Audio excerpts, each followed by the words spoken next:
Shalom, Yasharallah. This is your brother Dawada, coming back at you with this here truth again. First and foremost, I want to give all praise unto YAHAWAH, BAHASHIM, YAHAWASHI, BAHASHIM, RAKAKUDASH. Double honor to the apostles and the elders of the great millstone that taught us this truth and that rule well. And salutation, much love for you, Akim, pushing this truth and sincerity in the four corners of the earth and enduring afflictions to feed and edify the elect. So I want to jump into this here lesson dealing with this here video that's going on right now, or these events that are taking place right now with all these protests going on around the world. All right, so I'm gonna read a couple of scriptures and then I'll follow it up with this here video. All right, so just starting out, this is the book of Job, chapter 9, verse 24. It says, "The earth is given into the hand of the wicked. He covereth the faces of the judges thereof, if not wherein who is he?" All right, now I wanted to bring that there out because why?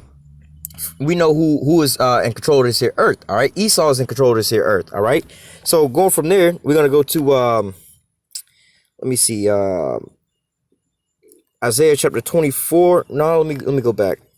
I think it's Proverbs 29. Yep, this is Proverbs 29, 1 and 2. It says, "He that being often reproved hardeneth his neck shall suddenly be destroyed and without remedy." You know, the Edomites have been told about, you know what I'm saying? They understand what's right and what's wrong. You see what I'm saying? But they we'll get it, but they're turning the things upside down, all right, has created this chaos around the globe, all right? Everything's all fucked up because of who's in control, all right? That's why I brought out Job 9:24. The earth is given into the hand of the wicked. The wicked is in rulership, all right? Let me read verse 2. "When the righteous are in authority, the people rejoice," all right? Put that in your mind and your perspective. When the righteous man is ruling over the nations or ruling anywhere, let's bring it down smaller. When you have a so-called righteous boss or a good boss at the job, how do you think his employees are going to be treated? How do you think his employees are going to receive the boss? You know, they're like, "Oh, this is a good boss, good company to work for. Everything is cool. Everything, you know, all these things are cool," right? It says, continuing on, it says, "But when the wicked bear rule, the people mourn." All right. So just think about that again at the job. You working at this here job, but then you have all these wicked, this wicked boss and things like that. You know, how do you think the people are going to receive that? You know, you have a boss, you go into the job and your boss, let's say, you know, Jake, you going to work and you got a boss, "Hey, what's up, niggers?" and so on and so forth, and all these different things like that. You know, overworking you, underpaying you, treating you like shit. You know what I'm saying? All this and that. How do you think you're gonna feel? "Man, I hate this job, bro. I hate this boss, man." Because why? The person in rulership is wicked. You know, they doing wicked shit. So how much more the leader of a nation, man? When the leaders of the nations, let's just say, start raising taxes out the roof, man. How do you think the people are gonna receive that? They're going to be upset, man. They're not going to like that. You know, they're going to wind up rebelling. All right. Or if you have a person that, you know, like in this case, you understand that really Esau's putting his puppets up everywhere around the damn globe, but then they just following after these elite agendas, which is pretty much enslaving the whole planet Earth. And the people are so upset about this. All right. Like the scriptures say, oppression make a wise man mad. All right. So you can get to a certain point to where you're oppressing the people so bad that what? The people wind up revolting and rebelling against the leadership. All right. Where, forgot who it was. This was back in time where, you know, what's her name? Believe Queen Isabella and King Ferdinand, if I'm not mistaken. Nevertheless, they was like, you know, they wound up with these people, right? These rulers wind up basically fleecing the whole people, taking everything from all the people. They was milking them dry of everything, just like it's going on here in America, man. All right, on the radio this morning, I heard these people, they was doing a prank. And they was calling this lady about going to church. And it was like, "Yo, if you be late again, you know, we're going to charge you $15, right?" And she was going into, "I ain't got it. This is that. If you know what I was going through, my baby daddies ain't shit. My car just broke down. I got to go do this and go do that. I ain't got $15 to go to church." You know what I'm saying? You'd be like, "Damn, you ain't got $15. You know what I'm saying? But that's how bad, you know, America is, right? This is what's going on because why? Our people, not just our people, but the people here around the whole damn globe, they stretched so thin that they ain't got nothing else left. The only thing they got left now is just to lash back out. You done took everything from us, all right? So what? It says, verse 2 again, "When the righteous are in authority, the people rejoice. But when the wicked bear rule, the people mourn." All right? So going back to that story I was telling you about with the king and the queen, you know, things got so bad there. They was like, you know what? The people want, you know, you starving the people out. They need some food or whatever. You're like, "Man, let them eat cake." You know what I'm saying? Whatever, whatnot. Man, these people wind up rebelling and killing the leaders. You know, they're like, "Nah, fuck that. Y'all don't respect us. Y'all treat us like dogs." How you think the people are going to react? All right. Verse 2 again, it says, "When the righteous are in authority, the people rejoice. But when the wicked beareth rule, the people mourn." All right. Now let me go over to the book of Isaiah chapter 24.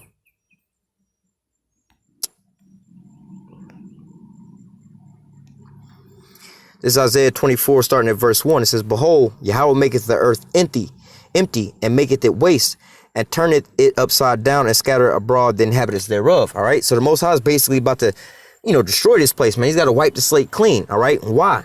Because everything is destroyed. All right.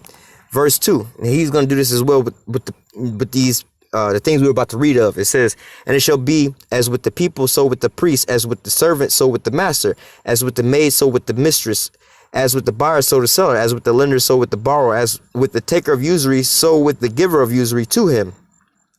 And the land shall be utterly emptied and utterly spoiled, for Yahweh have spoken this word. All right. And that's what's proclaimed for this here place. Not just this place, but the whole damn planet Earth, man.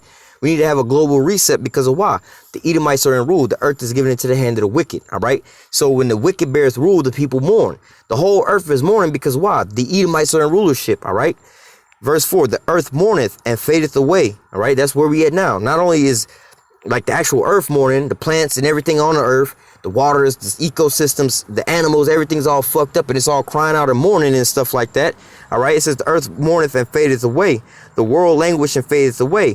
The haughty people of the earth do languish. All right. Because why? After so long, the damn proud people be like, yo, man, we looking around and we actually see this not it, man. You know what I'm saying? They're not satisfied because why? They wanted to realize and they wanted to destroy their whole damn life fucking with Esau. You know what I'm saying? Buying the shit and drinking the Babylon juice that these Edomites is giving out. All right. Continuing on, it says verse 5. The earth also is defiled under the inhabitants thereof. All right. Now, who is ruling the earth? The wicked, the Edomites. All right. So it says the earth is defiled under the inhabitants thereof because they have transgressed the laws and changed the ordinance, broken the everlasting covenant. All right. So what? Let me read the next verse. It says, therefore hath the curse devoured the earth. They that dwell therein are desolate. Therefore the inhabitants of the earth are burned and few men left. All right. The Lord is going to come and destroy this place and everything in it because why? Everything is defiled, especially here in America, man. Like I said, the earth, like the scripture said, the earth mourneth and fadeth away because why? You have Monsanto seeds growing all over the goddamn place here in America, man. All the fruits, the vegetables, all that shit is GMO'd out, tainted. The animals are all GMO'd and tainted. All the water supplies over here is all fucked up, man. The whole thing is over here is all broken down because why? The so-called the Edomites, all right, decided they want to change everything up, man. They want to sit here and move animals and insects to different places where they weren't native to, moving plants and stuff to where they're not native to, which destroys the ecosystems that they're around. All right, you want to start polluting the air, polluting the water. Look up in the sky. They got the so-called chemtrails, which they say they're going to do that to combat with global warming, to so-called blot out the sun a little bit. But what? Now you got less sunlight coming down here, feeding the plants and all these things like that, which is giving us oxygen, purifying and cleaning the air. Not only that, you poisoning the air, which is going to rain down on the earth, poisoning the people and also the water supply. So everything is defiled. And it's all got to be burnt up because of why? The person that's controlling the whole earth. All right. Not just that, you didn't defile everybody in their minds. These people are so mad now that they all like, look, bro, we can't take this no more, bro. We don't got no more money to squeeze up out of us. You keep raising taxes. You keep tainting the water supply, tainting the food supply, tainting everything, bro. It's getting super expensive just to survive on the planet Earth, man. This is why you're starting to see all these protests going around throughout the whole earth, man. All right. Let me grab my next precept. Let me grab this in Isaiah 14 real quick. Isaiah 14. Oh, damn, I keep hitting Ezekiel.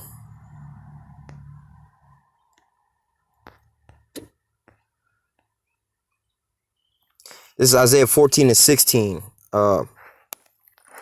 It says, they that see thee shall narrowly look upon thee and consider thee saying. Now this is talking about Esau, who is the devil. All right. It says, they that see thee shall narrowly look upon thee and consider thee saying, is this the man that made the earth to tremble, that did shake the nations, that made the world a wilderness and destroyed the cities thereof, that opened not the house of his prisoners?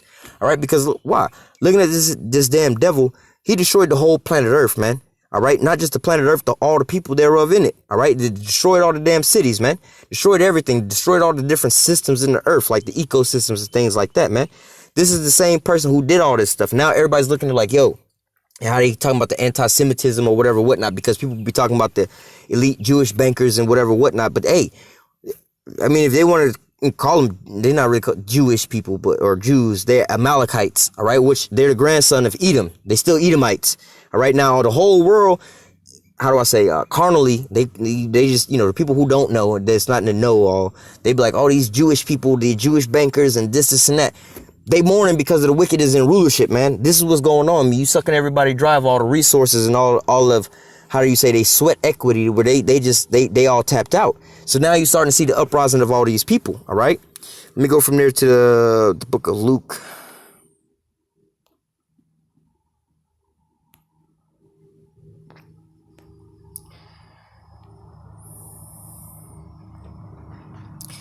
Actually, let me start up a little bit.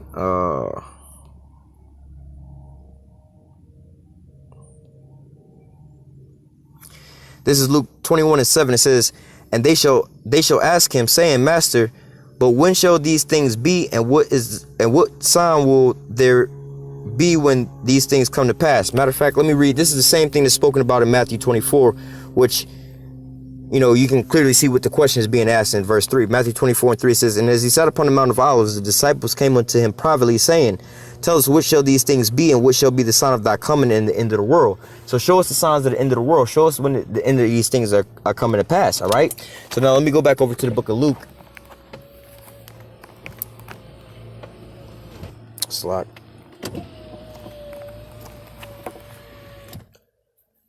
It's 21 and 25.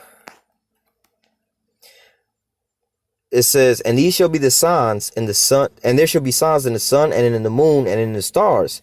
All right. Which, again, this is pretty much the same thing that we're reading in Matthew 24. They just worded it a little different here. All right. It says, and upon the earth, distress of nations with perplexity. All right. So when somebody's perplexed, they like, how do I say, super confused about what the hell is going on, more or less to say, oh, let me see what their definition of it is. It's like, damn, how the hell did this happen? What the hell is going on here? All right. It says, it says the state of one who is in perplexity. Did they give you a definition for perplexity? Let me look. That was it. But nevertheless, more or less going in, when somebody's perplexed, right? It's more or less saying like, they puzzled. I don't know how the fuck this happened. How did this happen? How did this go on? I did everything I was supposed to do right, but this happened.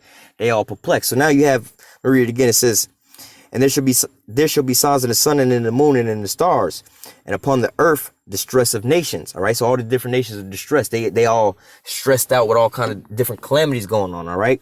It says the sea. Oh, Salat. And upon the earth distress of nations with perplexity. These people are all perplexed at the things that's going on. They're like, look, man, I've been making more and more of my job over and over and over.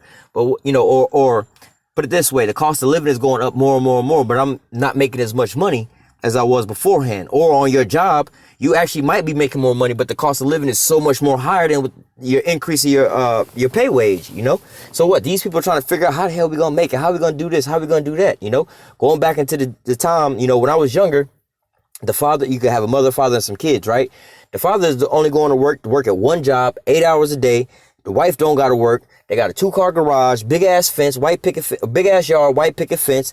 Go to vacation once or twice a year. They got 2 cars in the garage, whatever, whatnot. The kids go to college. They got everything going on from the husband's one income. Nowadays, you have the husband, the wife, and the kids all working, living in the goddamn 3-bedroom apartment. having to share some stuff and make things meet. You know what I'm saying? They got to stretch out their dollar a little further than what they got going on. They got to sit here and make a way. Like I was telling you about the lady they was pulling a prank on. And her rebuttal. Before she found out she was getting pranked, she's like, you don't know what I got to go through. I work 3 jobs. The only day I get off is Sunday, and I come into church, and y'all mad because I come in late. I got to catch 2 or 3 buses just to get to church. You know what I'm saying? Hey, man, people get upset, man. When the wicked are in rulership, the people mourn. Because why? People all tapped out, man. Now you got to work 3-4 different jobs, just to make ends meet, man. And you're not even living nice. You know what I'm saying? You live it, like I said, back in the days, one man could provide for his whole family working 8 hours a day at one job, man. All right. But just imagine that same one man, if he had 2 and 3 jobs, hell, they'd probably be damn near rich. Nowadays, but you working 2 and 3 jobs, and both parents working 2 or 3 jobs, the kids is putting some money in the house. It's still not enough, man. All right. So this is what's having all these people in uproars. All right. So it says, go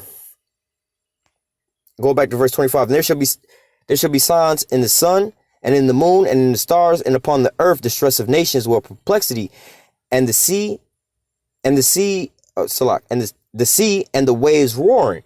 All right, this is what's going on. You have the talking about the sea of people, and the waves of these people coming in out there protesting. They all roaring, they all protesting. All right, this is the things that's going on. All these people are protesting because why? The wicked are in rulership. All right, the people are mourning. All right, when the wicked bears rule, the people mourn. All right, and this is what you have going on right now. All right, so I'm gonna play this here video. I'm gonna play this here video, and it's a little bit lengthy of a video, but I'm gonna just let it ride out for the rest of the time. All right. And this is on RT. It says protests erupting worldwide. What does it mean? All right. Hey, we just broke down what it means. All right. We at the end of this thing, man. Because why? Hey, when the people, they didn't. Hey, let me grab one more precept, man. 2 Thessalonians chapter 2. And we read that in Isaiah 14, where they say, "Is this the man?" Everybody is realizing what's going on, man. The 2 Thessalonians chapter 2 and verse 3. "Let no man deceive you by any means, for that day shall not come, except there come a falling away first," which goes into, us as Israelites. All right. We now know we're all being raised up now knowing that we're Israelites. But before this, we didn't know we was Israelites. We had fell from our heritage and our customs and who we were. All right. So they had that falling away first, like when they was writing this and the time when YAHAWASHI was on the scene, they knew there was Israelites. All right. But from that time all the way up to this time, we had to fell away from that. All right. We had to be brought back up. But continuing on, it says, "And that the man of sin be revealed, the son of perdition." All right. Now the man of sin is being revealed unto the world. All right. Who the damn devil is. All right. Now here's some characteristics of this damn devil. It says, "Who opposeth and exalted himself above all that is called God, or that is worshipped, so that he as God sitteth in the temple of God, showing himself that he is God." All right. So what? This is the time and the place that we at now. All right. Homeboy, the son of perdition is being revealed unto the nations. Now they saying, is this the man? Is this the damn devil? We've been trusting in your ass the whole damn time. We thought you was God. But now your ass come to find out you the damn devil, man. Verse 5. "Remember ye not that when I was yet with you, I told you these things, and now ye know what withholdeth, that he might be revealed in his time. For the mystery of iniquity doth already work. Only he who now letteth will let until he be taken out of the way. And then shall that wicked be revealed." All right. Now the devil is being revealed, who the devil is now. All right. "Whom the Lord shall consume with the spirit of his mouth." The scriptures say the Lord won't do anything unless he reveal his secrets unto his servants, the prophets. All right. Now the prophets are out on the highways and the byways exposing, and on these internet videos exposing who the damn devil is. This is how he's being. It says, and verse 8, "And then shall that wicked be revealed." All right. This is how he's being revealed. All right. "Whom the Lord shall consume with the spirit of his mouth, and shall destroy with the brightness of his coming. Even him whose coming is after the working of Satan, with all power and signs of lying wonders, with all deceivableness and unrighteousness in them that perish, because they receive not the love of the truth, that they might be saved." All right. And so now it's being revealed unto the whole world who the damn devil is. All right. Let me read verse 11. "For this cause the Most High shall send them strong delusion, that they should believe a lie." All right. "That they might be damned who believe not the truth, but have pleasure in unrighteousness." So ultimately, like, everything's being revealed right now about all these different things going into this video we're about to watch. You've seen all these protests erupting because something ain't right. But see, you have 2/3 of our people going to keep cleaving unto the damn devil. All right, so the Most High going to give them over to this delusion. All right, bitch, everything is fine. But when your ass wind up dying, falling after this motherfucker right here, then you going to know. Then you going to have to learn after death by pain, man. Because why? The Lord is exposing all this to you right now, but you don't want to take heed to it. You don't understand what's going on. We don't watch the news. There's nothing but negativity on it. We always see problems. But this is showing you the signs of the end when the Lord is about to come, man. You can see all these signs going on around. These are all the signs the Lord said was going to happen before the time of the end. All right. Let me jump into this here video real quick, and we can close out after that.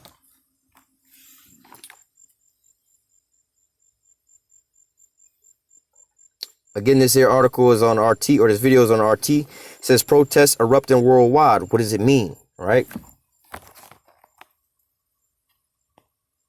Now, this week, there seems to be an abundance almost of protests and resistance around the globe. Why is it happening? And why is it getting, of course, so little attention? Because most people don't cover the news, at least not international news. Here, let me take you through some of these.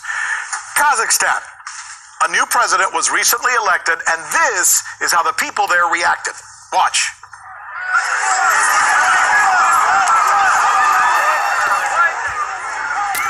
Mr. Tokayev won the election with 71% of the vote. Look at what happened on the streets. People seem to think he's too closely aligned to the ex-president, Nazarbayev. He was there for some 30 years, by the way. 500 protesters were arrested. All right, next, let's go to Hong Kong. Put it up.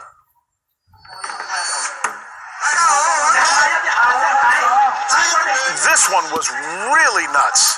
I mean, look at this. More than 1 million people take to the streets to protest an extradition law that allows China now to take Hong Kong citizens to face trial in the mainland.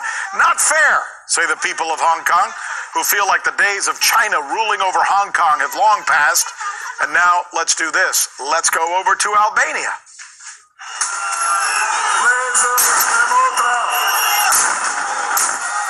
Can you believe this? I mean, all of this going on since Friday.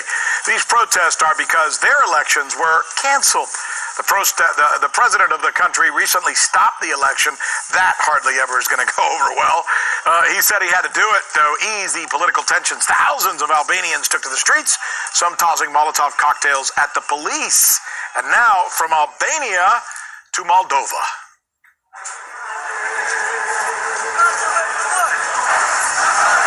The protest here seems, milder, maybe more peaceful nonetheless. Look at the number of people that take to the streets here. They were called after the pro-Russian president was stripped of his duties. Protesters have taken to the streets, but officially they say it could have been much worse. Still, authorities fear that violence could get worse, and in what is one of Europe's poorest countries. Now, finally, let's take you, staying in this hemisphere, to Venezuela. President Maduro has reopened the border to Colombia. Thousands of people immediately, it's like they knew it was kind of come or something. Suddenly thousands of people started crossing the bridge. They're going over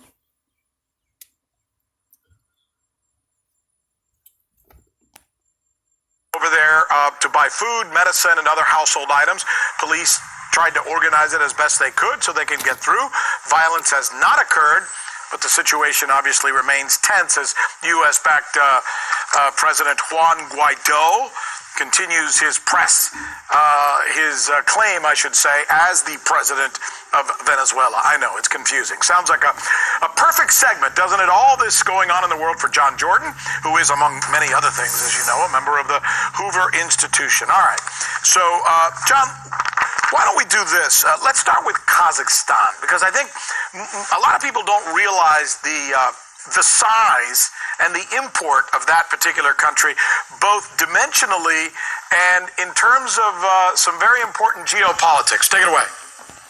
All right, I'm just going to play about that much of the video. Like I said, you can go on RT to watch the whole video. I'll show you the place again. It says, protests erupting worldwide. What does it mean by RT? All right. So with that, I'm going to go ahead and close out and say, call halal YAHAWAH, BAHASHIM, YAHAWASHI, BAHASHIM, RAKHAKWADASH.